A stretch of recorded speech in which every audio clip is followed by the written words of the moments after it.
Hello aspirants, welcome to Shriram's IAS Hyderabad. నేను మీ Vivek, faculty of history. అందరు మంచిగా ఉన్నారా? సో ఇవాళ నేను చెప్పబోయేది ఏంటి అంటే, శ్రీరామ్స్ ఐఏఎస్ హైదరాబాద్ మన యూట్యూబ్ ఛానల్ ఏదైతే ఉందో అందులో హిస్టరీకి సంబంధించి, యూపీఎస్సీ జనరల్ స్టడీస్ కోసం హిస్టరీకి సంబంధించి ఎన్సీఆర్టీస్ 6th క్లాస్ నుండి 12th క్లాస్ వరకు ఏవైతే కాన్సెప్ట్స్ ఉన్నాయో, ఏవైతే థీమ్స్ ఉన్నాయో దానిపైన ఎలాబరేట్ డిస్కషన్ క్లాస్ వైజ్ ఒక్కొక్క సెషన్లో చేద్దామని మేము ఆలోచించాం. సో ఇవాళ first class. I request you all to be part of this journey. అందరూ సీరియస్ ఆస్పిరెంట్స్ కూడా ఇది చూడాల్సిందే. అండ్ మీ ఎన్సీఆర్టీకి సంబంధించిన స్టడీస్ కానీ, దాని రివిజన్ కానీ ఈ వీడియోస్ చూస్తే 100% అయిపోతుందని నేను మాత్రం కాన్ఫిడెన్స్ ఇవ్వగలుగుతాను. సో ఇక్కడ మనము ఎన్సీఆర్టీస్, ఈ హిస్టరీకి సంబంధించిన ఎన్సీఆర్టీ 6th నుండి 12th స్టాండర్డ్ బుక్స్లో ఏవైతే ఇంపార్టెంట్ కాన్సెప్ట్స్ అండ్ థీమ్స్ ఉన్నాయో దాని డిస్కషన్లోకి వెళ్ళే ముందు అసలు ఏంటి ఎన్సీఆర్టీస్? ఈ ఎన్సీఆర్టీ ఫుల్ ఫామ్ ఏంటి అంటే national council of educational research and training. Okay, ఇది ఒక అటానమస్ బాడీగా ఎస్టాబ్లిష్ చేయడం జరిగింది. అది ఎప్పుడు అంటే 1961లో. ఎందుకు అంటే మన స్కూల్ ఎడ్యుకేషన్కి సంబంధించి ఫ్యూచర్లో దాన్ని ప్రాపర్ షేప్కి తీసుకుని రావాలి అండ్ ఫ్యూచర్ జనరేషన్స్ ఒక వాల్యూ బేస్డ్ ఎడ్యుకేషన్ని ఒక ప్రాపర్ షేప్లోకి తీసుకుని రావాలి. కాబట్టి ఈ అటానమస్ బాడీని క్రియేట్ చేయడం జరిగింది. అండ్ దాని రోల్ ఏంటి అంటే it gives advises in framing policies and programmes that are related to promoting and development of school education in India. So చాలా ఆథెంటికేటెడ్ ఆర్గనైజేషన్ కాబట్టి దీని ఆధ్వర్యంలో రిలీజ్ అయ్యే టెక్స్ట్ కూడా చాలా ఆథెంటికేటెడ్ టెక్స్ట్ అని చెప్పుకోవచ్చు. సో ఇవి 100% ఇవి ఒక ఫౌండేషన్గా నుంచుంటాయి ఏ కాంపిటేటివ్ ఎగ్జామ్కైనా ఇండియాలో. అందుకనే మనం కూడా ఎన్సీఆర్టీస్ నుండి స్టార్ట్ చేసుకోవాలి. మన ఫౌండేషన్ స్ట్రాంగ్ ఉంటేనే దానిపైన మనం కట్టుకునే బిల్డింగ్ కూడా స్ట్రాంగ్ ఉంటుంది. సో ఈ ఎన్సీఆర్టీస్ చదవడం మూలంగా ఏంటి అడ్వాంటేజ్ అంటే, ఈ ఎన్సీఆర్టీస్లో ఇన్ఫర్మేషన్ అనేది ఎంత అద్భుతంగా ఇవ్వడం జరిగిందంటే, ఇది చదివితే మనకి కాన్సెప్చువల్ క్లారిటీ అనేది వస్తుంది. అండ్ చాలా సింపుల్ లాంగ్వేజ్లో ఎక్స్ప్లెయిన్ చేయడం జరిగింది. చాలా థీమ్స్ కానీ, చాలా కాన్సెప్ట్స్ కానీ. ఇది డెఫినెట్గా రీడర్ ఫ్రెండ్లీ అనే చెప్పుకోవచ్చు. సో కాంపిటేటివ్ ఎగ్జామ్స్ చదివే వాళ్ళు, సీరియస్ ఆస్పిరెంట్స్ ఎవరైనా ఉన్నారంటే ఇది ఖచ్చితంగా చదవాల్సిందే. And these NCERTs are available to all the aspirants at affordable prices. అది ఇంకో అడ్వాంటేజ్. అండ్ ఇది గవర్నమెంట్ పరిధిలో రిలీజ్ అవుతున్న టెక్స్ట్ కాబట్టి ఇది ఆథెంటికేటెడ్ సోర్స్ అని కూడా చెప్పుకోవచ్చు. ఇవన్నీ ఉన్నాయి advantages why we have to study NCERTs అంటే. ఇంకోటి, దీనిలో ప్రతి సబ్జెక్ట్లో నాట్ ఓన్లీ హిస్టరీ, ఏ సబ్జెక్ట్ తీసుకున్న ఒక comprehensive interlinking with other subjects అనేది జరుగుతుంది. History is interlink with the concepts related to geography, economy, society and polity as well. So అంత అద్భుతంగా కాంప్రహెన్సివ్ లింకేజ్ అనేది దొరుకుతుంది దీనిలో. అండ్ మన జనరల్ స్టడీస్కి నేను చెప్పినట్టు ఇది ఫౌండేషన్. అండ్ ఆప్షనల్ సబ్జెక్ట్స్ ఎవరైతే తీసుకుంటున్నారో దానికి కూడా ఎన్సీఆర్టీస్ ఫౌండేషన్గా నుంచి ఉంటాయి. అండ్ మనము ప్రీవియస్ ఇయర్స్ మీరు క్వశ్చన్స్ తీసుకొని చూడండి, దానిలో ఒక 2 కానీ 3 క్వశ్చన్స్ కానీ డెఫినెట్గా ఈ ఎన్సీఆర్టీ థీమ్స్ కానీ కాన్సెప్ట్స్ నుండి డైరెక్ట్గా పికప్ చేసి అడగడం జరిగింది UPSC. So one has to read this. And ఈ ఎన్సీఆర్టీస్ అనేది డెఫినెట్గా హెల్ప్ఫుల్ ఉంటుంది. దేనికి అంటే మన ఎస్ఏ పేపర్కి కానీ, మన ఎథిక్స్ పేపర్కి కూడా చాలా హెల్ప్ఫుల్గా ఉంటుంది అనమాట. అండ్ ఓవరాల్గా నేను చెప్పదలుచుకుంది ఏంటి అంటే, serious aspirants, particularly UPSC aspirants, mastering of NCERTs is non negotiable interest. So one has to start their preparation with this NCERTs and be part of this journey where you can study all the NCERTs exclusively when it comes to history. Now let us go into the details. As I said, I'll be starting with class 6. So దానిలో first chapter నుండి మనం discuss చేద్దాము. And రెగ్యులర్గా follow అవుతూ ఉండండి, ఇది miss కాకండి. ఎలాబరేట్గా చాలా డిస్కషన్స్ జరుగుతాయి దీనిలో. అండ్ అడిషనల్ ఫ్యాక్ట్స్ కూడా మీరు నేర్చుకుంటూ ఉంటారనమాట. డెఫినెట్గా ప్రిలిమినరీ ఎగ్జామ్కి అయితే ఇది చాలా హెల్ప్ఫుల్గా ఉంటుంది అని నేను చెప్పదలుచుకున్నా. Be it UPSC or state services exams or SSC CGL కానీ, దానిలో కూడా హిస్టరీ రిలేటెడ్ క్వశ్చన్స్ వస్తాయి. ఎస్ఐ కానిస్టేబుల్కి కూడా డెఫినెట్గా మనకి హెల్ప్ఫుల్గా ఉంటుంది. Let us go into the details. Chapter 1లోకి వెళ్ళిపోదాం మనము. చాప్టర్ 1 మనం చూసినట్టయితే ఎన్సీఆర్టీ 6th క్లాస్ స్టాండర్డ్ బుక్లో మనకి ఏం టైటిల్ కనిపిస్తుంది అంటే, what, where, how and when. 6th class standard కాబట్టి అండ్ ప్రతిదీ స్క్రాచ్ లెవెల్లో, అంటే ఒక స్పూన్ ఫీడింగ్ పద్ధతిలో ఎక్స్ప్లెయిన్ చేయడం జరుగుతుంది. చాలా అద్భుతమైన మెటీరియల్స్ ఇవి. మనం దాని నుండి ఏం నేర్చుకోవాలనేది నేను మీకు ఇవాళ చాలా ఎలాబరేట్గా డిస్కస్ చేస్తాను.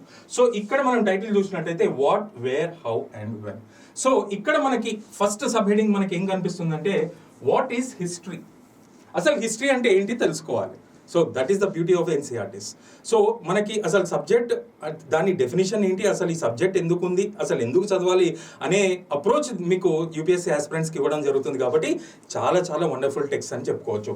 ఇక్కడ వాట్ ఈస్ హిస్టరీ, మనని ఎవరిని అడిగినా, చదువుకున్న వాళ్ళని ఎవరిని అడిగినా కానీ వాట్ ఈస్ హిస్టరీ అంటే history is just study of past అంటారు. Undoubtedly it is right. But UPSC aspirants కాబట్టి ఇంకో 2 మెట్లు పైనకెక్కి మనము కొంచెం ఎలాబరేట్గా ఒక స్ట్రక్చర్డ్గా ఎక్స్ప్లెయిన్ చేసే పద్ధతి మనము నేర్చుకోవాలి. హిస్టరీ అండ్ జాగ్రఫీ జాగ్రత్తగా వినాలి. హిస్టరీ కానీ జాగ్రఫీ కానీ అర్లియర్ నాకు చదువు చెప్పిన వాళ్ళ ప్రకారం కానీ ఎంతో అద్భుతమైన లెక్చరర్స్ చెప్పింది ఏంటి అంటే history and geography were earlier studied together. Later they emerged as 2 different disciplines. History became a chronological science and geography became a chorological science. I'll write it on the paper. History gani geography gani they were studied together earlier.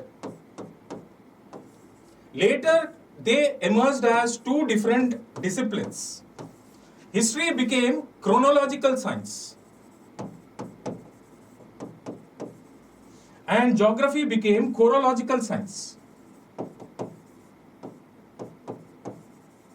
So history became chronological science and geography became a chorological science. Ikkada mari what is chronological science ante it is just very simple to understand.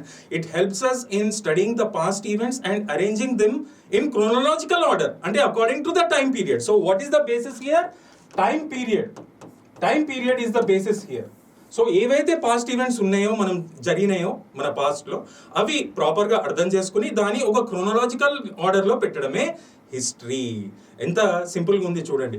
And ఇక్కడ మనకి what is geography, ఇది మనకి ఇప్పుడు మనం history discuss చేస్తున్నాం, ఇది నాకు సంబంధం లేని టాపిక్ కానీ అడిషనల్ ఇన్ఫర్మేషన్ కాబట్టి ఇది పనికొస్తుంది కాబట్టి మీకు ఎక్స్ప్లెయిన్ చేస్తున్నా. Geography is nothing but a chorological science, core అనమాట ఇక్కడ. So arranging the things on planet earth according to the latitudes and longitudes. That's it. So this science helps us in arranging different things on planet Earth according to the latitudes and longitudes. That itself is a chronological science. So these emerged in a later period, and this is additional information I am giving it to you since we have got a reference in NCERTs. So ikkada the father of history manam chusinattaithe according to the majority opinion of the historians vaalla prakaramu Herodotus is considered as father of history. మరి geography విషయానికి వస్తే it is consider అంటే ఎవరిని consider చేస్తారంటే ఎరాటోస్థెనిస్. he is considered as father of geography. So చూడండి మనకి first టాపిక్లోనే ఎన్ని additional facts నేర్చుకుంటున్నాం అంటే మనకి హిస్టరీ అంటే ఏంటో బాగా అర్థమైంది, జాగ్రఫీ అంటే ఏంటో అర్థమైంది. నెక్స్ట్ సబ్ టాపిక్కి వెళ్దాం ఇప్పుడు. Will go into the next sub topic now. So we're done with this topic what is history. Now we have to understand why do we study history. మీరు చెప్పండి, మనకి పాస్ట్లో ఏం జరిగిందో తెలియకపోతే ఇప్పుడు అసలు ఈ సొసైటీ అనేది ఎట్లా ఫామ్ అయింది అంటే ప్రెసెంట్ ఎలా ఏ విధంగా అర్థం చేసుకోవాలి అనేది it is completely inter related with the past occurrences and past events అని చెప్పుకోవచ్చు. దాని ప్రకారం మీ ఫ్యూచర్లో ఇటువంటి సర్కమ్స్టెన్సెస్ ఏమైనా వస్తే మనం ఎట్లా ఎదుర్కోవాలనేది కూడా మనం నేర్చుకుంటాం. అంటే ఫ్యూచర్ ఏ విధంగా ఉండాలని తెలియాలి అంటే ప్రెసెంట్ అర్థం కావాలి. ప్రెసెంట్ అసలు ఈ షేప్కి ఎందుకు వచ్చింది అంటే మాత్రం పాస్ట్ మనం అర్థం చేసుకోవాలి. సింపుల్ టర్మ్స్లో చెప్పాలంటే నేను చాలా సింపుల్గా ఎక్స్ప్లెయిన్ చేస్తాను, చాలా ఆర్గనైజ్గా ఉంటుంది, మీరు అర్థం చేసుకోండి. హిస్టరీ మనకి ఏమేమి నేర్పిస్తుంది అంటే how the life has started in microorganisms, single cellular organisms, and how the living beings have emerged into gigantic organisms like dinosaurs. Simple organisms నుండి డైనోసార్స్ లాగా ఎవల్యూషన్ ఏ విధంగా జరిగింది, వీటన్నిట్లలో human beings how they were successful in being triumphant over other living organisms. అంటే human beings వీటిని అన్నిటిని overcome చేసుకుని వాళ్ళు ఎట్లా ప్రొటెక్ట్ చేసుకున్నారు. And evolution of human beings కూడా మనము ఈ హిస్టారికల్గా మనం నేర్చుకోవచ్చు. అంతేకాకుండా ఇప్పుడున్న సొసైటీ ఎట్లా ఈ విధంగా ఈ సోషల్ కండిషన్స్ అనేవి చేంజ్ అవుతా వచ్చినాయి, సొసైటీస్ అనేది ఏ విధంగా ఎమర్జ్ అయినాయి, ఇవాల్వ్ అయినాయి అనేది కూడా మనం హిస్టరీలో నేర్చుకుంటాం. కస్టమ్స్ ఎన్నో వివిధమైన రకాల కల్చర్స్ గురించి తెలుసుకుంటాం, సివిలైజేషన్స్ గురించి తెలుసుకుంటాం, కస్టమ్స్ గురించి తెలుసుకుంటాం, హ్యాబిట్స్ గురించి తెలుసుకుంటాము, ట్రెడిషన్స్ గురించి తెలుసుకుంటాము. And emergence of the kingdoms and decline of the kingdoms, emergence of the rulers and disappearance of the rulers, emergence of national leaders and international politics కూడా మనకు అర్థమవుతాయి. ఎన్నో బ్యాటిల్స్ గురించి నేర్చుకుంటాం, ఎన్నో వార్స్ గురించి నేర్చుకుంటాము. అండ్ మనకి అన్నిటికంటే ఇంపార్టెంట్ మన ఇండియన్ ఫ్రీడమ్ స్ట్రగుల్ వెనుక ఉన్న నిల్చున్న ఐడియాలజీస్ గురించి మనం నేర్చుకుంటాము. మన ప్రెడిసిసర్స్, మన యాన్సెస్టర్స్ పడిన కష్టాలు, వాళ్ళు షేర్ చేసి నేర్చుకున్న ఎక్స్పీరియన్సెస్ గురించి మనం నేర్చుకుంటాం. అంతేకాకుండా ఎన్నో గొప్ప గొప్ప ఇన్వెన్షన్స్ కానీ ఎన్నో గొప్ప డిస్కవరీస్ గురించి మనం నేర్చుకుంటాము. అండ్ డిజాస్టర్స్ గురించి కూడా నేర్చుకుంటాము. అవి ఏ విధంగా మేనేజ్ చేశారు, ఫ్యూచర్లో ఈ విధంగా వస్తే, ప్రెజెంట్లో ఈ విధంగా వస్తే, ఫ్యూచర్లో ఈ విధంగా వస్తే దాన్ని మనం పాస్ట్ నుండి నేర్చుకున్న ఎక్స్పీరియన్సెస్తోని దాన్ని ఎట్లా ఎదుర్కోవాలనేది కూడా మనం నేర్చుకుంటాం. దట్ ఇట్ సెల్ఫ్, అది మాత్రమే మనము హిస్టరీ ద్వారా నేర్చుకునేది అనమాట. So why do we study అనే హిస్టరీ అనేది కూడా మనకి అర్థమైపోయింది. చూడండి అప్రోచ్ ఎంత బ్యూటిఫుల్గా ఉందంటే ఎన్సీఆర్టీస్ది. అంటే ఒక స్పూన్ ఫీడింగ్గా విత్తనాలు వేసుకుంటా ఒక్కొక్క మెట్టు ఎక్కుకుంటా వెళ్తామన్నమాట యాస్పిరెంట్స్ అనేది. డెఫినెట్గా ఫౌండేషన్ స్ట్రాంగ్ ఉండాలంటే ఇవి మనం మిస్ కాకూడదు. నెక్స్ట్ టాపిక్ వెళ్ళిపోదాం. మనం నెక్స్ట్ టాపిక్ చూసినట్టయితే where did people live in the past. Human evolution. ఇప్పుడు ఏమైతే మనం ఉన్నామో మనమంతా కూడా హోమోసేపియన్స్ అనమాట. చార్ల్స్ డార్విన్ ప్రకారం it is the most advanced stage of human evolution, modern thinking man అంటారు అనమాట. అంటే ఒక ఎవల్యూషన్ ప్రాసెస్లో వాళ్ళకి జరిగిన ఎక్స్పీరియన్స్ అన్నిటి నుండి నేర్చుకుని ఒక సాచురేషన్ పాయింట్కి హ్యూమన్ బీయింగ్స్ అనేది ఏ విధంగా రావడం జరిగింది. మరి అటువంటి హ్యూమన్ బీయింగ్స్ పాస్ట్లో ఎక్కడుండే వాళ్ళు మీరు చెప్పండి. ఎక్కడన్నా లైఫ్ ఎగ్జిస్ట్ అవ్వాలి, దాన్ని ముందుకి తీసుకెళ్ళాలి, కంటిన్యూటీ ఉండాలి అంటే what is required? Water and land. Water is a major source, అవునా కాదా? సో హ్యూమన్ బీయింగ్స్ మన పాస్ట్లో చూసినట్టయితే హ్యూమన్ బీయింగ్స్ లేకపోతే human civilisations or human cultures ఏవైనా ఉన్నాయి, హ్యూమన్ లైఫ్ స్టైల్ ఏదైనా ఉండనియండి, they flourished across great rivers అని చెప్పుకోవచ్చు అనమాట. Definitely, undoubtedly. అదే మనకి ఇక్కడ ఈ పారాగ్రాఫ్లో కనిపిస్తూ ఉంటాయి ఆ పాయింట్స్. సో నేను మీకు ఎక్స్ప్లెయిన్ చేస్తున్నా, you need not read all those points again. దీనిలో అడిషనల్ ఫ్యాక్ట్స్ కూడా చెప్పేస్తున్నాను. సో లైఫ్ ఎక్కడైతే లీడ్ చేశారో అది డెఫినెట్గా అక్రాస్ ద రివర్స్ అనే చెప్పుకోవాలి. సో మరి అప్పుడు వాళ్ళ లైవ్లీహుడ్ ఏ విధంగా ఉండేది ఇనిషియల్లీ? అప్పుడు ఓవర్ నైటే అగ్రికల్చరల్ ప్రాక్టీస్ వెలుగులోకి రాలేదు, క్లైమాటిక్ కండిషన్స్ కూడా సహకరించలేదు. ఇవన్నీ మనం ఎలాబొరేట్గా మళ్ళీ వచ్చే క్లాసెస్లో నేను చెప్తా. డిఫరెంట్ స్టోనేజ్ కల్చర్స్లో మనం ఎలాబొరేట్గా అన్ని డిస్కస్ చేద్దాం, డోంట్ వరీ అబౌట్ దాట్. అయితే అది పక్కన పెడితే ఇది మనం చూసినట్టయితే ఆ రివర్ కోస్టల్ ఏరియాస్లో ఎక్కడైతే లైఫ్ కొనసాగించారో ఇనిషియల్ లైవ్లీహుడ్ యాక్టివిటీస్ మనం చూసినట్టయితే హంటింగ్ అండ్ గ్యాదరింగ్. దానికోసం సింపుల్ టూల్స్ అనేవి యూజ్ చేశారనమాట. మనకి ఇమ్మెచ్యూర్ ఫామ్ నుండి ఒక మెచ్యూరిటీ స్టేజ్లోకి వెళ్ళారు. అయితే ఈ టూల్స్ కూడా డెవలప్ అయినాయి. అండ్ ఈ డెవలప్ అయిన టూల్స్ని we can consider that as it completely reflects in the advancement of science and technology. నేను చెప్తా, రాక్స్ యూజ్ చేసేవాళ్ళు ఇనిషియల్లీ, స్టోన్స్ కానీ. అయితే దాని తర్వాత బోన్స్ యూజ్ చేశారు టూల్స్ తయారు చేయడానికి. దాని తర్వాత వుడెన్ టూల్స్ యూజ్ చేశారు, పాలిష్డ్ టూల్స్ తీసుకొచ్చారు, అండ్ మెటల్ టూల్స్ కూడా యూజ్ చేయడం జరిగింది. So don't you think it is an advancement in the science and technology? So hunting and గ్యాదరింగ్తో మొదలైన life, human being life, then మెల్లమెల్లగా డొమెస్టికేషన్ ఆఫ్ యానిమల్స్ అనేది start అవ్వడం జరిగింది. అండ్ ఈ డొమెస్టికేషన్ ఆఫ్ యానిమల్స్ తర్వాత అగ్రికల్చరల్ ప్రాక్టీసెస్ కూడా start చేయడం జరిగింది. అయితే ఈ అగ్రికల్చర్ ప్రాక్టీస్ విషయానికి వస్తే మెహర్గర్ ఏదైతే ఉందో పాకిస్తాన్లో, మన north western part of Indian subcontinent అని చెప్పుకోవాలి. ఆ మెహర్గర్లో first earliest evidences of agricultural practice మనకు కనిపించాయి. మరి ఏ క్రాప్స్ అక్కడ గ్రో అయినాయి అంటే వీట్ కానీ, బార్లే కానీ, కాటన్ కానీ were the earliest crops that were grown. మరి మెహర్గర్ ఏ సరౌండింగ్స్లో ఉంది అంటే దీనికి నార్త్ వెస్టర్న్ పార్ట్లో మనకి సులేమాన్ అండ్ కర్తార్ హిల్స్ అనేది ఉంటాయి, హిందూకుష్ రేంజెస్లో ఉంటాయి అన్నమాట. అయితే ఇక్కడ మనం ఇంకా నేర్చుకోవాల్సింది ఏంటి అంటే అగ్రికల్చరల్ ప్రాక్టీస్. ఇది ఏ టైం పీరియడ్లో సుమారుగా స్టార్ట్ అయిందని మనం చూసినట్టయితే it started somewhere around 8,000 years back అనమాట. ఓకే, అయితే ఈ వీట్, బార్లే, కాటన్ ఇక్కడ north western parts somewhere around 8,000 years back. And this reason ఈ దీనికి నార్త్ వెస్ట్లో సులేమాన్ అండ్ కర్తార్ హిల్స్. ఆ మ్యాప్ కూడా చూపిస్తా. ఈ ఎన్సీఆర్టీస్లో చూసే మ్యాప్స్ బాగా మీరు ప్రాక్టీస్ చేయాల్సిందే, ఆ ప్లేసెస్ మీరు చూసుకోవాల్సిందే. ఆ మ్యాప్ బేస్డ్ క్వశ్చన్స్ కూడా చాలా ఇంపార్టెంట్. నేను ఆఫ్లైన్ క్లాసెస్లో చెప్తానే ఉన్నా, ఇప్పుడు కూడా చెప్తున్నా, map based questions are very very important. ఏ మ్యాప్ కూడా మీరు మిస్ చేసే పరిస్థితులు తెచ్చుకోకండి. అయితే ఇక్కడ వీట్ బార్లే కాటన్ అయిపోయింది. మరి రైస్ కల్టివేషన్ విషయానికి వస్తే సుమారుగా ఒక 5000 ఇయర్స్ బ్యాక్ మన వింధ్యా రేంజెస్కి నార్త్లో బెలాన్ వ్యాలీ అంటే ఉత్తరప్రదేశ్ సమీపంలో రైస్ కల్టివేషన్కి సంబంధించిన అర్లియస్ట్ ఎవిడెన్సెస్ దొరుకుతాయి. మరి సిటీస్ ఎప్పుడు ఎమర్జ్ అయినాయి అంటే ఇనిషియల్లీ వీళ్ళు ఒక ట్రైబల్ లైఫ్ లీడ్ చేశారు. నొమాడిక్ లైఫ్ నుండి ఒక ట్రైబల్ లైఫ్కి వచ్చింది. ట్రైబల్ లైఫ్ నుండి ఒక సెటిల్ లైఫ్ వరకు వెళ్తుంది అనమాట. ఇప్పుడు హ్యూమన్ బీయింగ్స్ ఒక ఎవల్యూషన్ చూడండి. అయితే ఇక్కడ సిటీస్ ఎప్పుడు ఎమర్జ్ అయినాయి అంటే సమ్వేర్ అరౌండ్ 2500 ఇయర్స్ మన బీసీ అని చెప్పుకోవచ్చు. This also happened across the great reverse. అది మనం వచ్చే క్లాసెస్లో చూద్దాము. ఇండస్ వ్యాలీ సివిలైజేషన్ ఎంతో అద్భుతమైన చాప్టర్, మనం ఎలాబొరేట్గా డిస్కస్ చేద్దాం దాని గురించి. సో ఇవన్నీ పాయింట్స్ కూడా మనకి ఇక్కడ కనిపిస్తాయి అన్నమాట. సో ఇనిషియల్గా మరి ఏ ప్లేసెస్లో వీళ్ళు నివసించే వాళ్ళు అంటే ఇది ఇక్కడ కనిపించకపోయినా నేను చెప్తున్నాను మీకు, this is like an additional fact. Initially they lived in the bushes of the trees and natural caves. Later they started to make artificial caves. They started to construct houses out of mud. తర్వాత they introduced brick stones, తర్వాత stone architecture వచ్చింది. This is evolution again. So ఈ పారాగ్రాఫ్లో మనం నేర్చుకోవాల్సిన topics అవి చూద్దాం. Next మనకి map based ఇది ఉంటుందని చెప్పాను కదా, చూడండి. సో ద అగ్రికల్చరల్ ప్రాక్టీస్ ఏదైతే ఉందో it started somewhere here. And దీనికి నార్త్ వెస్ట్లో మనం చూసినట్టయితే కర్తార్ కానీ సులేమాన్ రేంజెస్ కానీ ఉంటాయి. అండ్ ఈ మేజర్ రివర్స్ ఏవైతే ఉన్నాయో ఇక్కడ దాకా ఇవన్నీ కూడా మనము ఎమర్జెన్స్ ఆఫ్ సిటీస్, మనం ఆ టైం పీరియడ్లో సివిలైజేషన్లో మనం ఈ ఎమర్జెన్స్ ఆఫ్ సిటీస్, అద్భుతమైన సిటీస్ మనము అక్రాస్ ద రివర్స్ మనం ఇక్కడ చూడొచ్చు. That was around 2500 years back. Okay, so next దానికి వెళ్ళిపోదాము.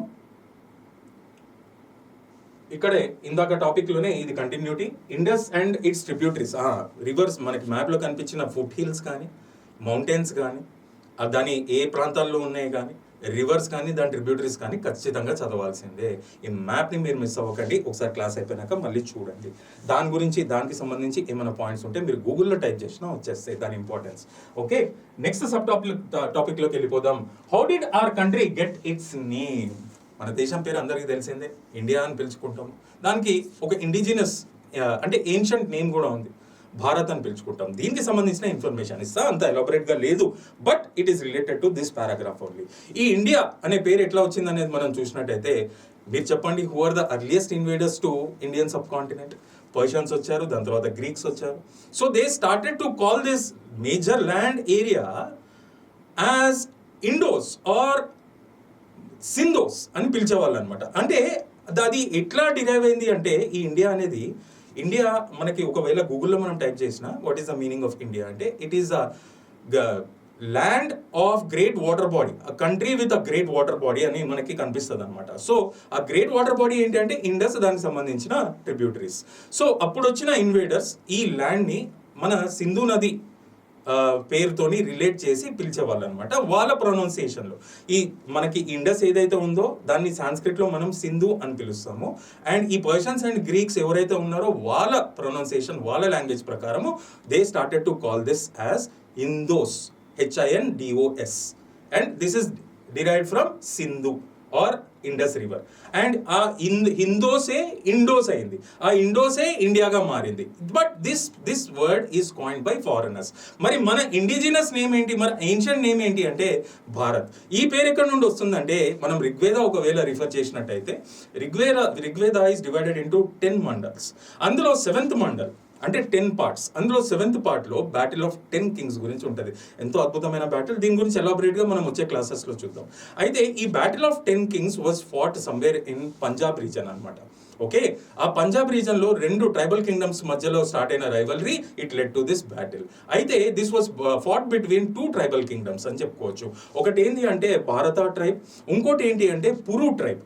మధ్యలో చాలా రైవలరీ ఉండేది. ఈ పురు ట్రైబ్కి ఇంకో 8 kingdoms సహకరించడం జరిగింది. So 1, 2 and other 8. So battle of 10 kings అనమాట ఇది.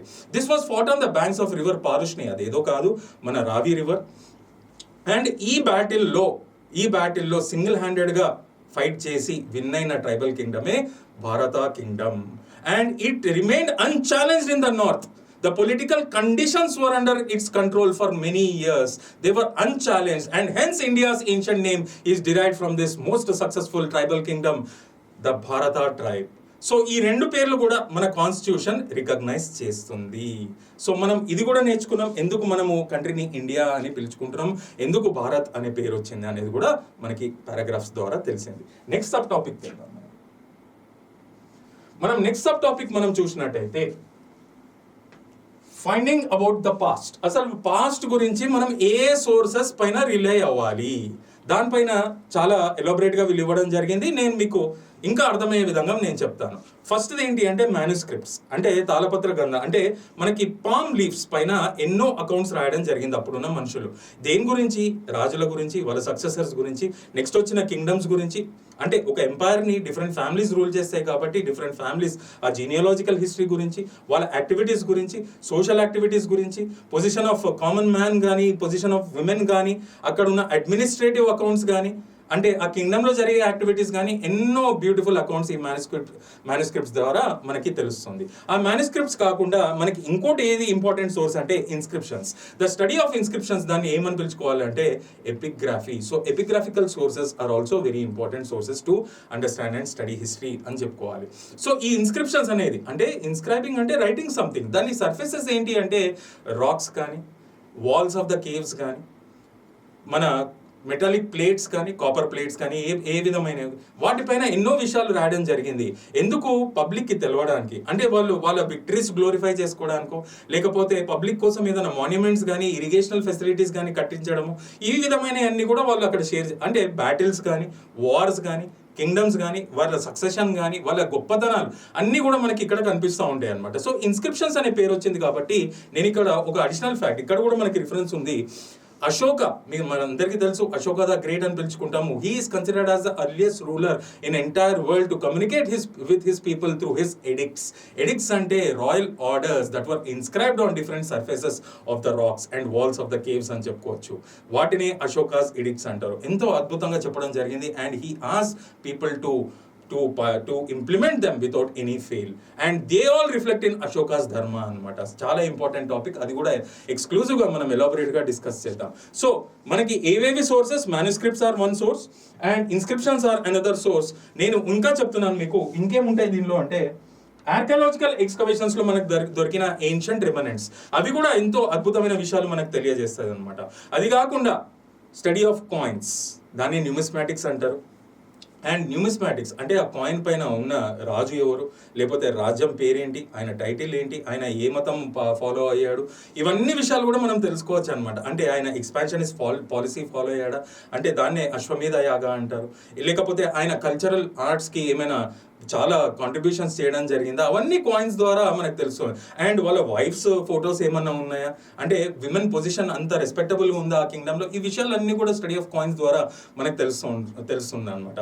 అండ్ అంతేకాకుండా లాస్ట్ బట్ నాట్ లీస్ట్, దీనిలో మెన్షన్ చేయలేదు కానీ నేను చెప్తున్నా, accounts given by foreign travellers, they are also very very important. ఎంతో మంది ఫారెన్ ట్రావెలర్స్ ఇంత అద్భుతమైన దేశానికి రావడం జరిగింది, వాళ్ళ అకౌంట్స్ ఇవ్వడం జరిగింది. అది మనకు చాలా రిఫరెన్సెస్ వస్తాయి, డోంట్ వరీ. ఆ అకౌంట్స్ కానీ ఫారెన్ ట్రావెలర్స్ ఏం చెప్పారో అన్నీ మనం తెలుసుకుందాము. So this is all what we study through the first chapter, that is 6th standard నుండి మనం స్టార్ట్ చేసాం కాబట్టి NCERTs. So basic minimum information, దానిలో కూడా ఎన్నో అడిషనల్ ఫ్యాక్ట్స్ మనం కవర్ చేసాము. I hope you have learned wonderful facts. Thank you so much. Vivek signing off. Bye.